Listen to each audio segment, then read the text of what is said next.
let's talk about templates. If you make music on a computer, then your DAW is the backdrop of everything you do.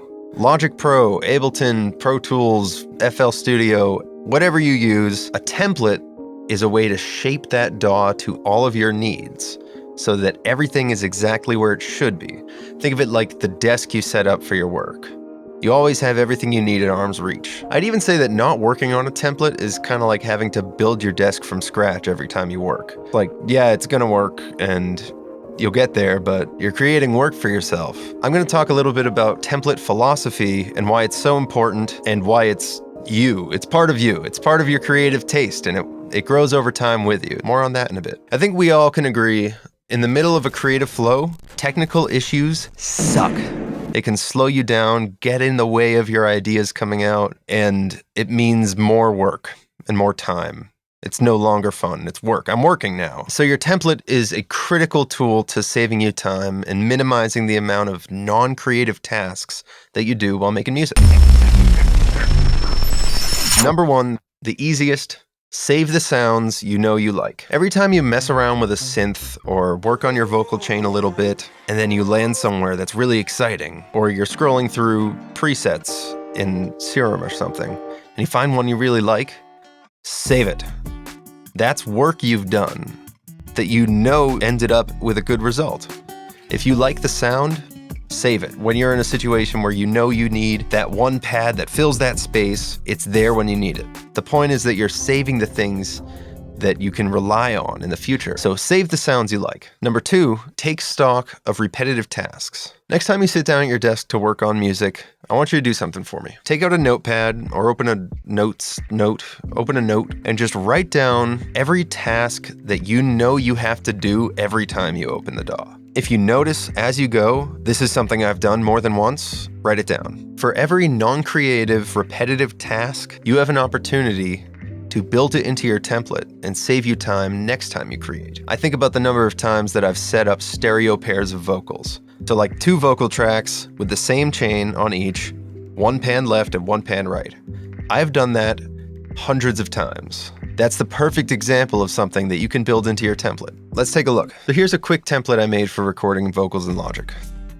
It's based off my Pro Tools template, but we're talking about Logic today, so I've recreated it here. So every single one of these tracks, I've loaded the exact vocal chain that I know I like to start with, all going to sends, all at levels I like, all these set up for me, so as soon as the singer goes up to the mic, it's gonna sound great. I have this track for the instrumental that's got track spacer on it I know I'll like. I have a super low latency limiter on there just to make it loud enough for the A&Rs to hear. And notice I've got these stereo pairs like I was talking about. I really like having a starting point of each pair of stereo doubles to be panned somewhere different in the stereo field. So I know I'm going to get a super wide stereo picture as soon as we start recording. Everything's at the starting point I know I like. Something else I put here for myself, I really like having the lead vocal split up on different tracks for each section of the song. So verse 1, pre-chorus 1, so on. I really like the cleanliness of editing things that way. An extra record track, it's identical to all the other vocals. It's just a spare.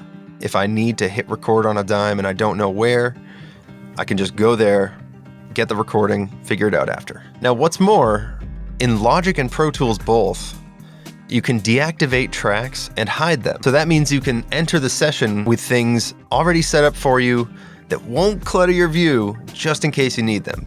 So here, I have a whole extra set of stereo pairs, so I'd have 10 total. But that's all there in the session, not taking up any DSP because it's off, and it's hidden.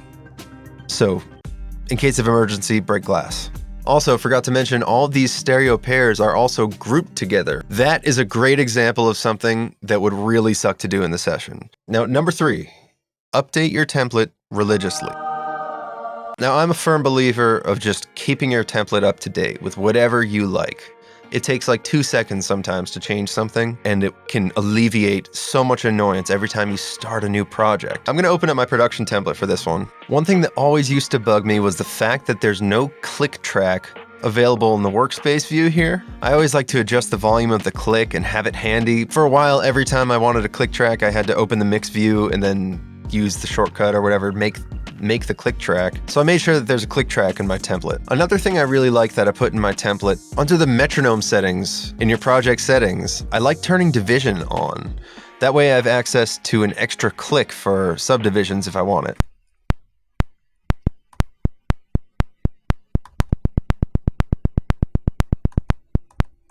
I just like having that if I need it. Let's talk a bit about the tracks I have here. These are all things that I know I'll reach for straight from the jump. Whether it's a guitar, my voice, piano, this is like a drum library I trust. My Moog is hooked up as well. The point is that these are things that I know I'm going to want already there, and I don't have to make a track for them. All of this probably seems really small, and we're getting very granular with settings and things, but when you remember this is every single time you open the DAW, it's going to be really important over time. It's just going to make things smoother for you. Another cool practice with your template, I like to throw an oddball in there sometimes for myself. So like, for example, EXO, this is a drum plugin I got recently that I'm super unfamiliar with. I don't really know how to use it yet. I don't really have like a regular workflow with it, but I know what it does, and it's a new toy. So I threw it in my template, and it's there for me at my next session, so I can be inspired by something new on the spot. That's a really fun thing I started doing for myself. I recommend it. So everything I've just pointed out is something that I've added to my template along the way, iterative. This is something that's come together as a result of my own practices over years of producing music, and all it takes is just hitting Save As Template. I set a shortcut for Save As Template. I'll put it on the screen. There's no default shortcut for this, but I set it to Control-Shift-Command-S. I recommend you do the same. Just make it easy, one keystroke, Save As Template. Overwrite the template over and over with updates. Just like whenever you're bored or after your session or whatever, you won't regret it. All right, moving on to my favorite part. Number 4, know when to scrap your template. This is for down the road. This is when you get bored of your template. Your template is giving you things that you know you like already, and that can get boring over time. Having habits and time savers that are always there can sometimes turn into creative ruts. Producers know what I'm talking about. If you reach for the same exact guitar sound every time, or the same like Omnisphere patch over and over, there's a point where you're gonna get bored of making music with the same sounds. Your template could slowly become your worst nightmare. This one requires your own intuition. You'll know when making music starts feeling formulaic, when you reach for the same re-space underneath the same kick. Talking to myself here, holy shit, it gets boring and uninspiring. That's when it's time to completely change your template. You might even want to change DAWs. Something I've seen that's really common with seasoned producers is they'll reach a point where they actually want to switch DAW for this exact reason. Your familiarity will slowly eat you alive. If you don't change things up, music will feel formulaic. Making music can get boring. If you're not experiencing that, cool, but there's a good chance you'll come across it over enough time. You'll want to try something completely unconventional or just completely unfamiliar. I'll end this episode with another story. The reason I actually started this YouTube channel is because of a creative breakthrough I had late last year switching DAWs. I was using Ableton Live for 7 years straight. I just finished the second major label record entirely in Ableton, vocals in Pro Tools for the most part, but like spending hours and hours in this thing. I'd already learned it inside out, and I decided, just for a change of scenery, to start seeing if I could main Logic. I had a few friends that were using Logic, and I saw the way they worked. I thought it looked cool. It was alluring to me, and I just wanted to give it a shot.